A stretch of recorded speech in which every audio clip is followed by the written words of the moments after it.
Welcome back to the TwinSpires jury. I'm Ashley Anderson here with James Scully and Darin Zoccali to talk our best bets for the Travers Day card. We're not going to cover the five horse field in the $1.25 million Travers, but we will talk about some exciting undercard races, the Grade 1 H. Allen Jerkens, the Grade 1 Forego, and the Grade 1 Ballerina.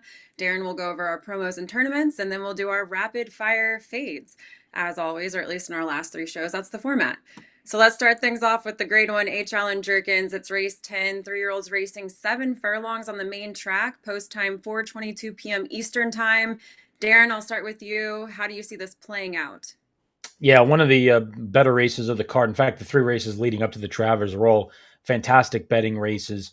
I was back and forth between the two Bob Baffert runners, and I went with Madaket Road, who I thought ran really a fantastic race when last seen up at Saratoga in the Woody Stevens. He got off to a bit of a tangled beginning. He bobbled badly at the break, and then John Velasquez, you see that there where you see him kind of keel over a little bit, knuckle under, and now Velasquez gets away like eighth or ninth, and he's really got to hustle him along to the inside of horses here, and he's not obviously going to outfoot Macho Music, so he's going to move up the inside here behind Macho Music and have to draft him behind him.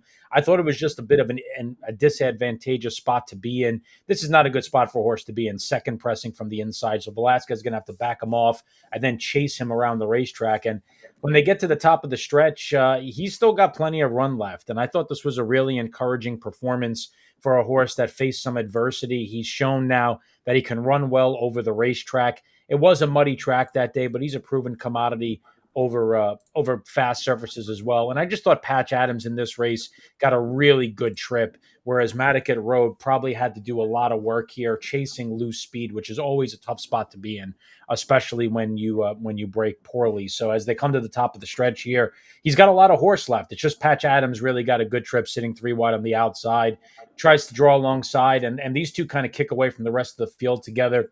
Big Truz is going to come up the inside and run well, and he's on his way to the Pennsylvania Derby. So if you like Patch Adams here, I don't see a reason not to like Madaket Road, given the better price and given the two trips. So I'm going to go with the Bob Baffert runner who's shipping in here, keeping John Velasquez, and I think we're going to get a pretty square number as well.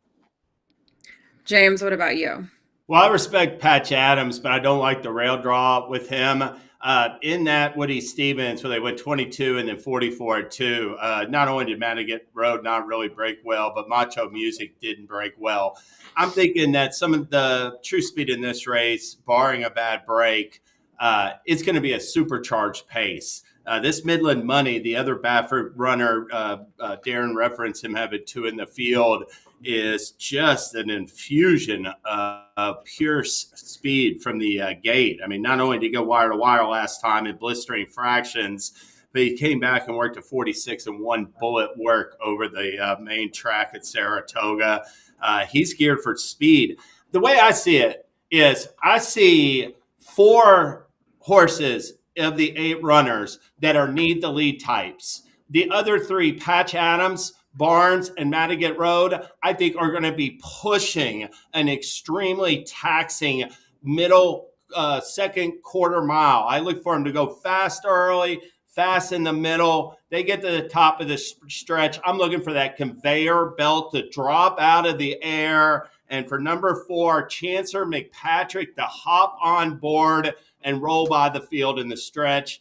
I like his late kick in this race. I think that he had sort of gone off form for Chad Brown earlier this year. Did not run very well. 2 back in the Woody Stevens. This Curlin Stakes at going a mile and an eighth was exactly what Chancer McPatrick needed, a confidence boost. He ran down the speed in this race behind very, not fast fractions that day, was able to sit closer. But he loves Saratoga, Chancer McPatrick does, and 3 for 4 over the track. And I think that Curlin Stakes has got him back in form. He's got the biggest late kick in the field, and I look for this race to set up well for him. Yeah, you mentioned his lone loss at Saratoga over that muddy track in the Woody Stevens. We should have a fast track on Saturday based off of what I'm seeing with the weather report. I'm looking at number 5, Verifier, who was the regular rider for Chancer McPatrick. That's Flavien Prat.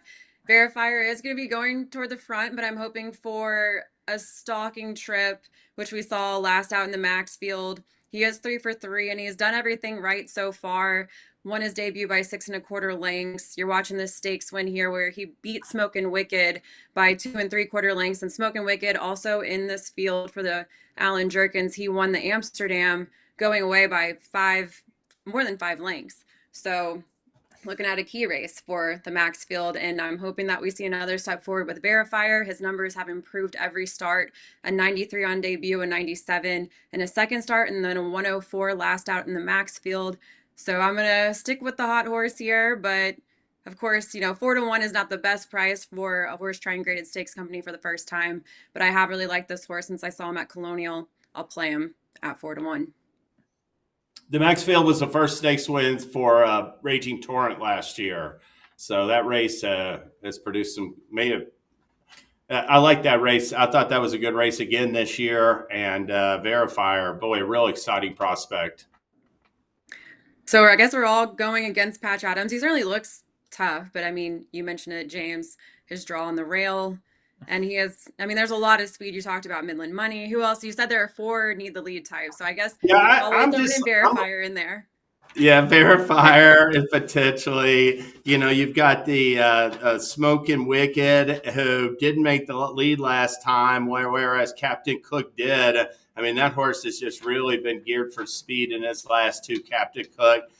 The track could play favorably towards speed on these big Saturdays. We've seen it before, and we might have all 3 of these Grade 1 sprints be won on or real close to the front end. But I do think the Jerkens has more pace, more speed in it than the other 2 races. It definitely does have a great deal of speed, and there's a key scratch in the Ballerina that we'll talk about as well.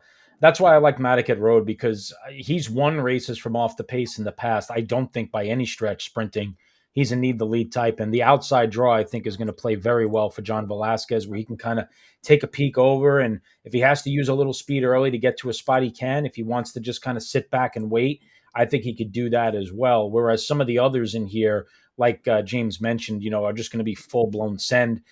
Barnes is kind of a wild card coming off the Dull Santa Anita Derby. The one thing that surprised me with Barnes, Juan Hernandez is staying in California to ride Speedboat Beach in the Grade 2 Pat O'Brien. And I don't know, but part of me says if Barnes was a really big-time contender here, he'd be riding this horse in a Grade 1. And maybe even you can make the argument that he could have rode for Baffert as well in the Ballerina on Hope Road. So not sure what to make of that, but I downgraded Barnes because Hernandez didn't come out to ride him, to be honest. Well, let's move over to the Ballerina. You already mentioned there's a scratch in that race. It's going to be Mystic Lake, but the Grade 1 Ballerina is the Breeders' Cup winning. You're in for the Filly and Mare Sprint. It's race 11. That's 7 for a long distance again for fillies and mares 3 years old and up. Post time 4:59 p.m. Eastern time. James, well, you already talked about Hope Road, so let's talk about Hope Road. You're playing this race. Yeah, I like Hope Road in here from the outside. I mean, she's listed as the 3-1 second choice, but I won't be surprised to see her actually be favored over Scylla. And I just thought that she ran a huge effort in that Derby City Distaff. We're going to see 2 starts back. That was a race that had plenty of speed in it as well. And she really just a determined effort throughout. Here on the lead, the 12 horse. It took a huge effort from Copian to run her down. I think Copian, best filly mare sprinter in the nation at that time. And you can just see that's ways and means behind Hope Road. I mean, she was better than her on this occasion. Ways and means would have been the huge favorite in this race if she hadn't had a setback. I think that that race took a little bit of something out of her. Next time out in the winning colors, Baffert has regrouped since then. She's training sensationally, and I thought she drew well in post 8 with the scratch. And I look for a favorable trip on the front end from the outside with Hope Road. She will be tough to catch, certainly. And I almost went that angle, but Darin and I are on the same pick. I'll let you go first, Darin, why you like Claret Beret. Yeah, and to the point, I do think Hope, with the scratch of Mystic Lake, I think Hope Road's going to go off favored because everyone's going to recognize the pace advantage now that she has. Maybe she can be up there with Helena's Forte, but she's going to be first or second early on here now, and I think it's going to make her very tough. Claret Beret, I thought was interesting for Safi Joseph.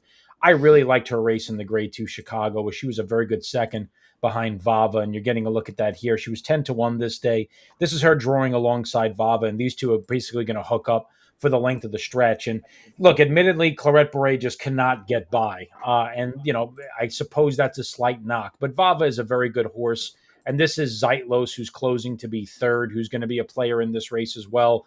I thought this was still a good effort. It was a fast race. You take a look at the half. They went 45-1. They went 108-2 to the three quarters, sub 121 to 7.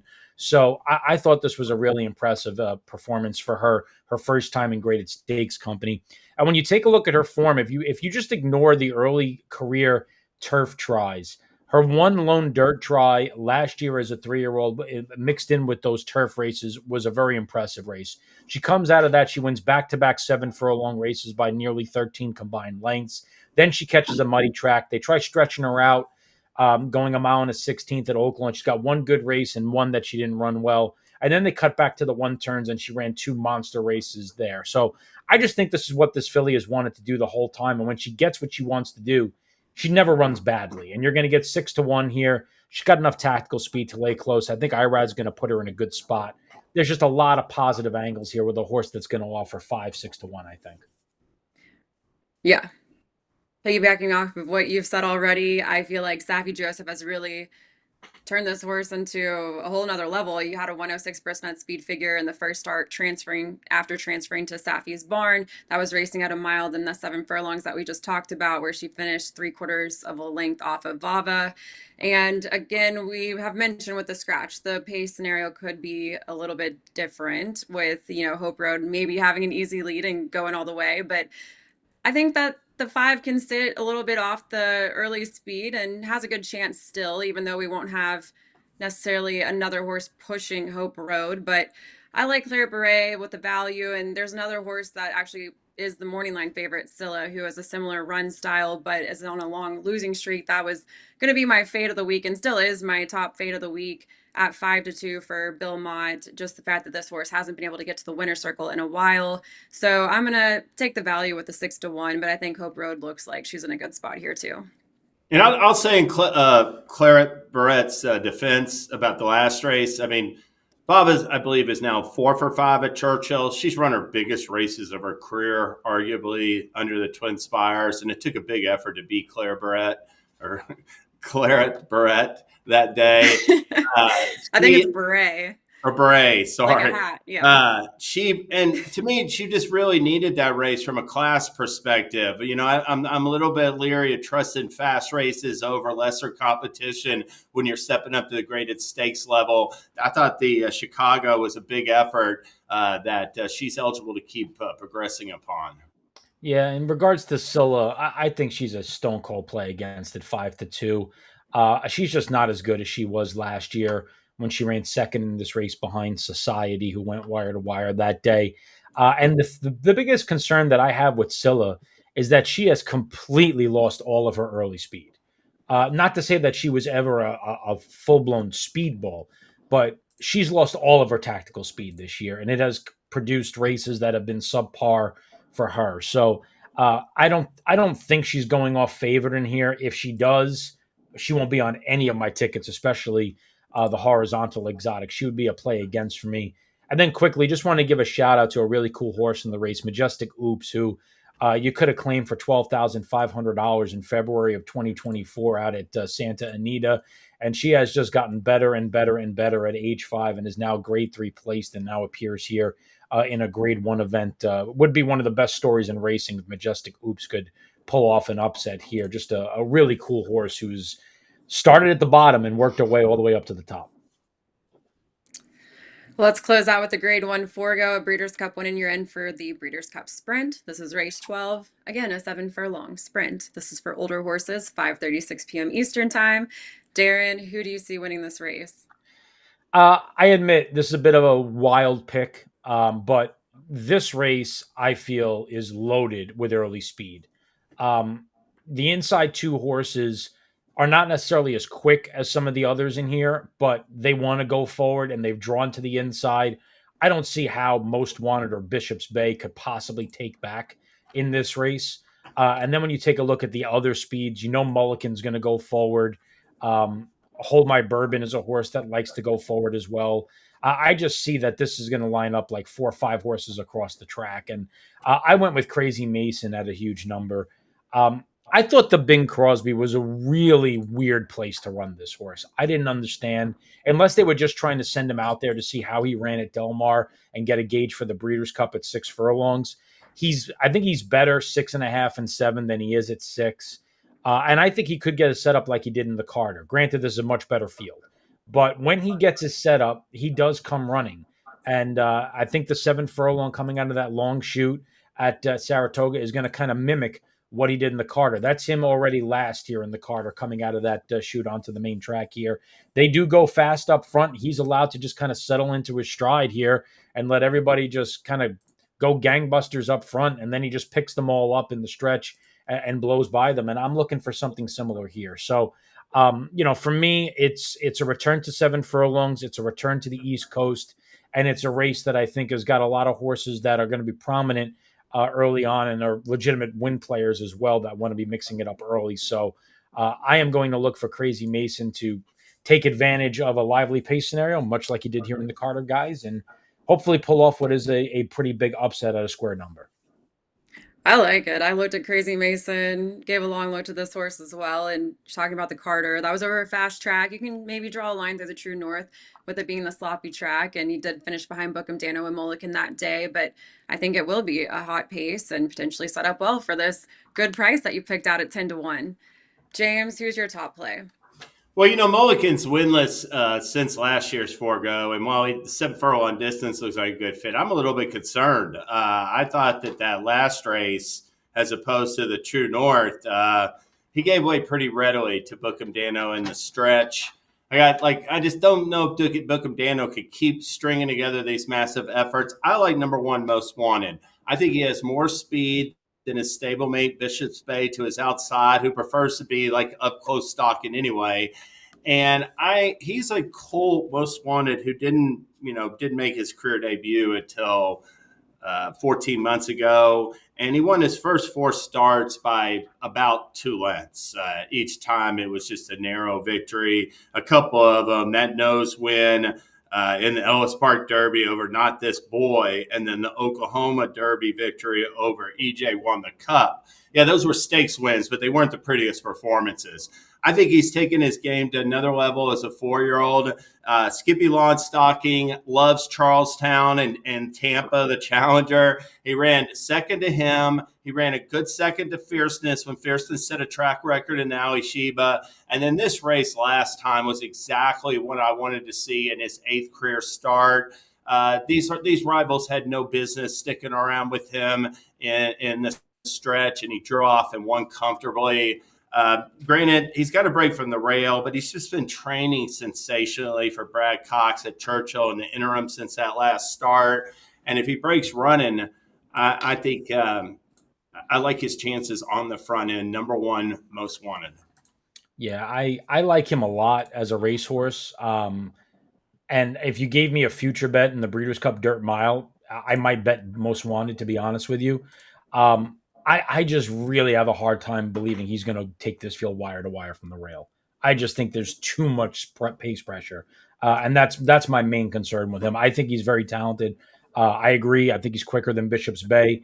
I just think the faster he goes, the more this race is going to quicken up front. And I think it's a really, really tough assignment to wire this field. At least he'll have a chance to get out, though, because at least all that speed, besides his stablemate, is like post 7 and out. So it's not close to him in the starting gate. It's still a concern.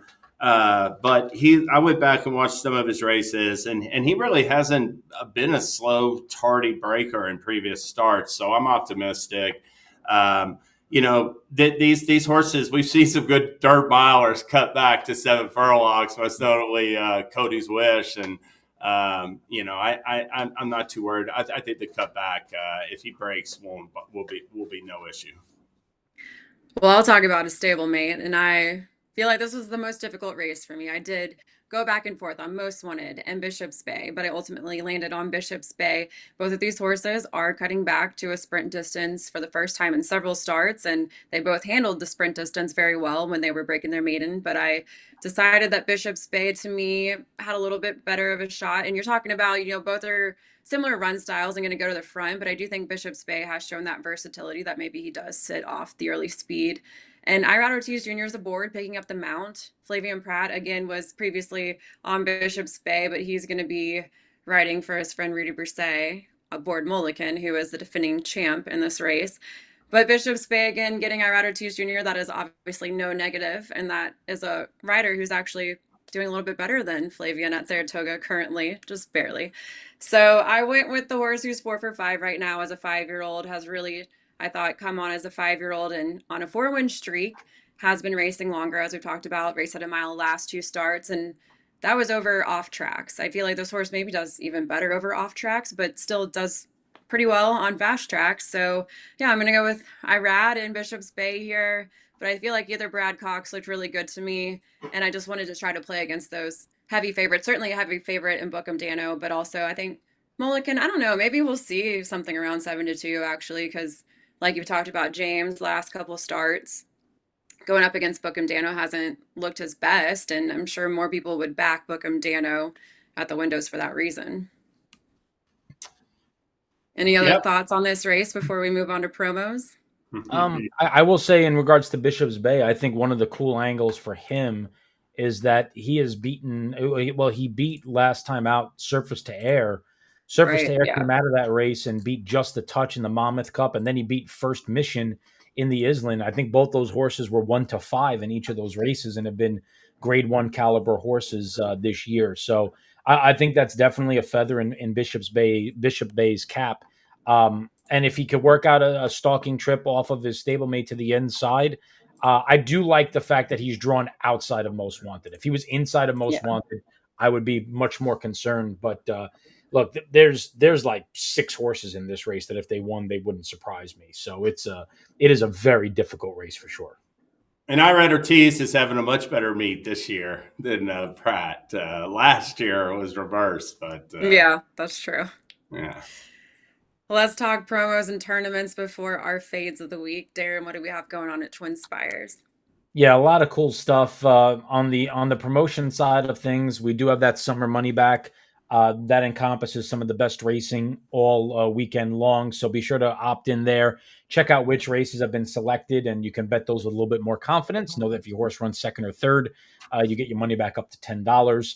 That $3,000 pick 3 hit it and split it offer, that is on Fridays at Saratoga. You got to hit 3 pick 3s. So any 3 pick 3s on the card, and you share in $3,000. So we give you a little boost to the pick 3 bankroll as well. Those are Fridays at Saratoga, so be sure to be opted into that. Tournament wise, obviously, big one on Saturday. It is the $1,000 BCBC and Mint Millions betting challenge qualifier focused on the Travers card at Saratoga. So be sure, if you're a tournament player, to give a good look at that. There will be seats available to both of those contests in there. And we do have a major feeder for that, a bonus feeder tomorrow, where $400 gets you in. Once we get 10 entries, we give away 1 seat for every 4 entries into the big contest on Saturday. So I imagine that tomorrow's feeder will be chock full of tournament players and give a lot of guys an opportunity. And you could always watch and see how that's shaking out, because the players that go in early, sometimes you see those bankrolls hit 0, and all of a sudden there's 37 players left, and it's like 1 for every 3 are going to make it into the Saturday contest. So always pay attention to that with the bonus feeders. But huge weekend, tournaments, offers, a little bit of everything this weekend, guys. To close out, we've got our rapid fire fades, and James, I'll start with you with a big name that you're playing against. Yeah, I'm taking on I'm taking on Torpedo Anna, the 6-5 morning line favorite in the Grade 1 personal ensign. Torpedo Anna, she got on the Bristol speed rating scale. She earned a 107 number in 2 of her last 3 starts last year. She has not come close to running back to those numbers. I did not like how slowly she came home in that fleur-de-lis, and in the Apple Blossom fleur-de-lis and Azeri this year. Just not beating good competition. These runners still got to step up against her, but this race actually has some legitimate pace. We got Randomized, Dazzling Move, and Darth Vader. Torpedo Anna, first and second in all of her starts. The last time she wasn't was the Cotillion, which was arguably a dull performance for her last year. And I really like Leslie's Rose. I think she's taken her game to another level as a 4-year-old, earned triple-digit speed ratings, Bristnet speed ratings in both dirt fast track starts this year. Her numbers, her pace numbers and speed numbers for that Chuvy last time were dynamite. And I think she's just really coming on for Todd Pletcher and is the fastest horse in the personal ensign field based on recent numbers. Yeah, I agree on the fact that I think Leslie's Rose is probably the biggest threat to Torpedo Anna. Randomized and Dazzling Move certainly should ensure a pretty good clip along with Bernie Take Charge. Although Bernie Take Charge is actually also into tomorrow at Saratoga, so we'll have to see where she runs. But a lot of people are against Torpedo Anna. I find it interesting. They're saying this is her toughest field that she's faced.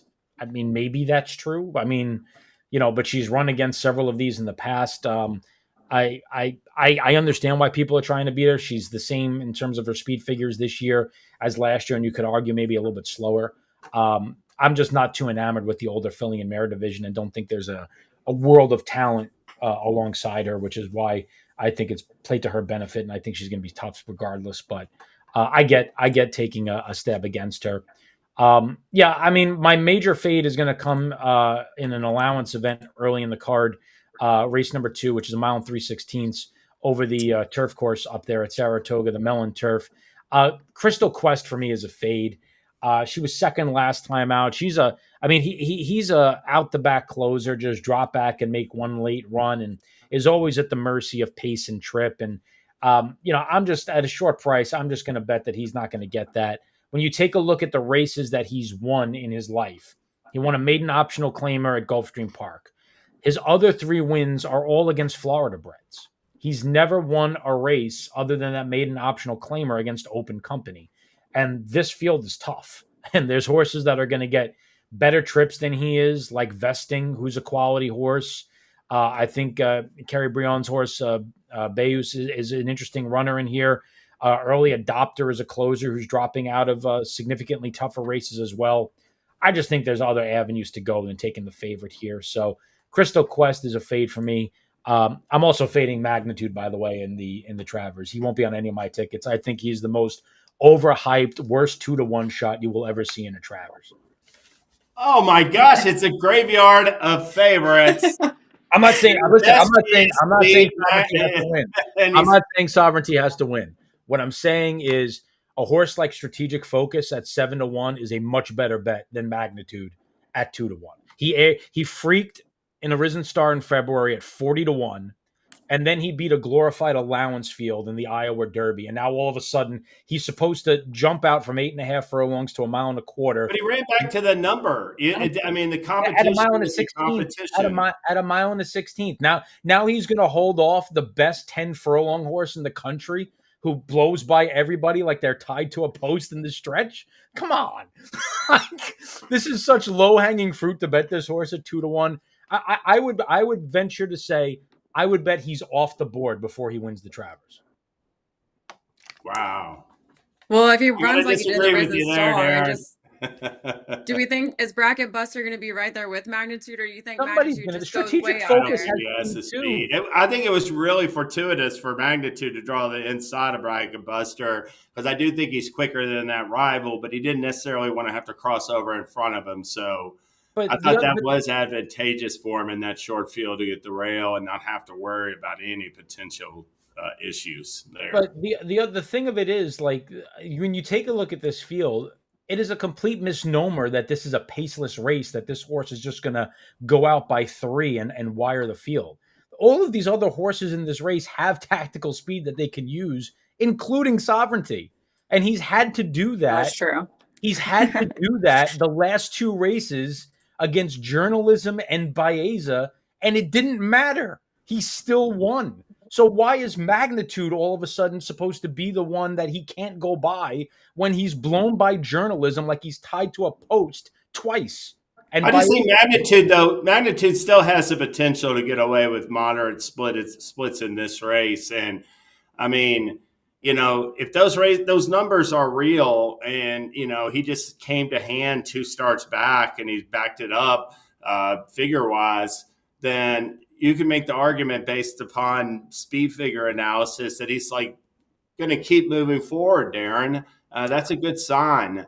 He does have a good pattern coming into this race. I mean, if this horse moves forward off that last race, I'm going to fall off my chair. I'll be honest with you. I think honestly, I'll be honest with you, I think he's a complete fraud. I really do.